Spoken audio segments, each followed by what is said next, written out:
মালা আর হারের মধ্যে কি পার্থক্য? মালা কখনো কখনো হার হতে পারে, হারও কখনো কখনো মালা হতে পারে, কিন্তু মালা মানেই হার নয়। প্রায় সমার্থক শব্দ, কিন্তু পার্থক্য আছে। কোনো বস্তু যদি বৃত্তাকারে সজ্জিত থাকে তাহলে সেটি হচ্ছে মালা। আলোর মালা হয়, রাতের আকাশে তারারও মালা হয়, ওগুলি হার হয় না। হার হচ্ছে যা সৌন্দর্যের বিকাশ ঘটায়।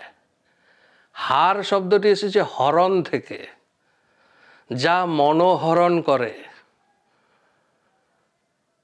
মহিলাদের মধ্যে প্রতিযোগিতা চলে, অমুক বৌদির সীতাহার দেখে আরেক বৌদি চন্দ্রহার বানায়।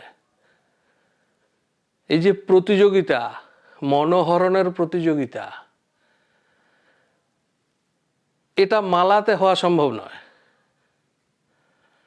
পুষ্পমালাকে পুষ্পহার হিসাবে গলায় পরা যেতে পারে।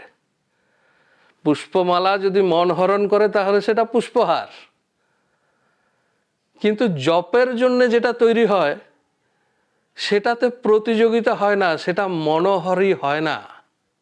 বস্তুত জপ হচ্ছে যথেষ্ট গোপনীয় জিনিস। ওর জপের মালাটা খুব সুন্দর, আমার এরকম একটা জপমালা চাই, এরকম প্রতিযোগিতা হওয়া সম্ভব নয়।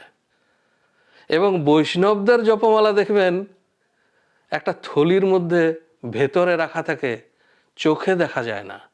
জপমালা এরকম খানিকটা গুপ্ত জিনিস।